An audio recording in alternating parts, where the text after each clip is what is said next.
whistles and rugby by the sound of things, but I think we've got VIN coordinator, which is Taupo Violence Intervention Network, Mrs. Gloria Eves.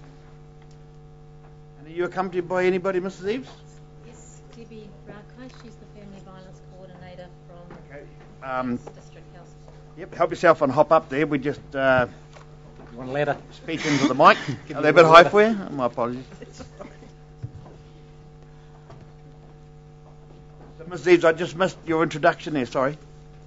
Sorry, Debbie Rakai, she's the Family Violence Coordinator from Lakes DHB, working out of the Taupo Hospital.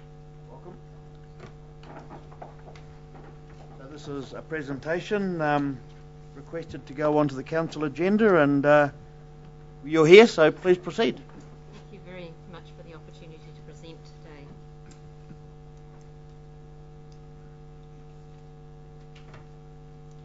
Just a small thing, can you all councillors check that your mics are in the on position? We're still having acoustic problems going back through webcam and up to the back of the room. Are you up at the back of the room hearing everything okay? Is it better? Don't all speak at once. Nope, that's good. Right, cool. Thank you. Where you go. Thank you. Blow the Whistle is a campaign that was created in 2007 during the last Rugby World Cup and extremely successfully at a local level in Tauranga. It's a social marketing campaign using the language of sport to convey positive messages about family interaction and encourage safe violence-free homes in New Zealand. In 2007, it was a partnership between the Bay of Plenty Rugby Union, the Tauranga Moana Abuse Prevention Strategy and the Tauranga City Council. In 2009, they received first prize in the ACC New Zealand Community Safety and Injury Prevention Awards. And the Chief Judge, Dr. Carolyn Coggan, said that the campaign had a wide range of events and invoked a very impressive level of community response, and the great thing is that it could be adopted and adapted by other New Zealand communities. So in response to a community request from around New Zealand, the original campaign team reworked the concept. They approached sports ambassadors to provide a national focus. So the Blow the Whistle Charitable Trust was established and the Tauranga City Mayor is the patron. The images were reshot using well-known sports stars.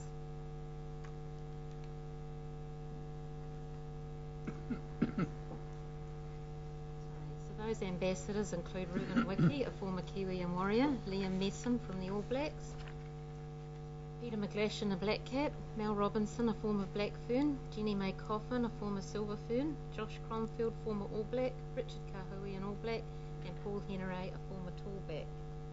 Several of the high-profile ambassadors originate from our region. They include Jenny May Coffin from Otrahonga Puku, Richard Kahui from Tokoroa, and Liam Messam from Rotorua. The purpose of the Blow the Whistle campaign is to use the language of sport and positive images to encourage discussion, educate people where they can ask for help, who to call and how they can help. It also is about inspiring people to achieve. All these ambassadors have faced adversity in their life, but they've risen above that to reach success in their many codes.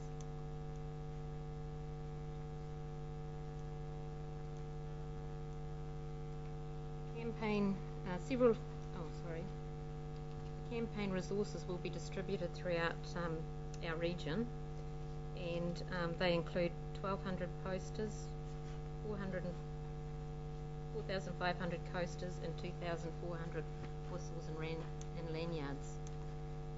The strategy is it's an opportunity for innovative and proactive joint approach between local council, local networks, sports clubs, and the local alcoholic ward. Key sites for the distribution of the resources will be sports clubs, pubs, gyms, sports retailers, marae and liquor outlets. We'd like to encourage interaction and ownership at a local level with community-based initiatives with centrally provided resources. Using high-profile national recognisable figures with simple positive messages and real imagery that people relate to. These are some of the images with the messages. Game of two halves. gloves, fair play on the field and at home, you can stop the violence. After match function, win, lose or draw, family violence, it's not okay. Good hands don't hit, you can stop the violence. And there we have Josh Cronfield's family, the type 5. Your family is your team. When you hurt your partner, you hurt your kids. Support them by stopping the violence.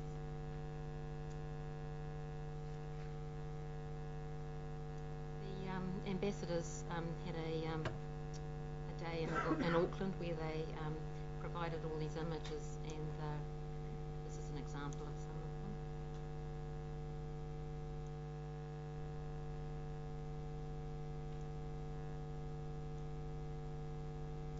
Community involvement. We already have King Country Rams are committed to this initiative, and they're happy to have the imagery on match programs, to have half-time announcements at games, if we can create a banner, to have the banner at the games, and to have family violence at the games with whistles given away and posters. And if we can get the ambassadors here, they're happy to provide accommodation for them to be present at these games. There's also an opportunity to be involved with the New Zealand Junior Rugby Festival, and I believe there's Te Whare Taupo also happening over this time. There's an opportunity to partnership with the Taupo Times to have editorial pieces and talk about family violence and the sources of help and support in the community. Here's an example of perhaps a poster that the ambassadors were happy to provide, and have posters available, whether it be a competition or together at sports games, etc.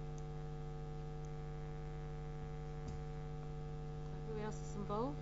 From Kintyre to Bluff, the police, Safe Cities and Family Violence Networks, local councils and the Alcohol Accords, in collaboration with the National Collective of Independent Women's Refuge, Jigsaw, NGO Alliance for the Prevention of Family Violence, National Network of Stopping Violence Services, Rape Prevention Education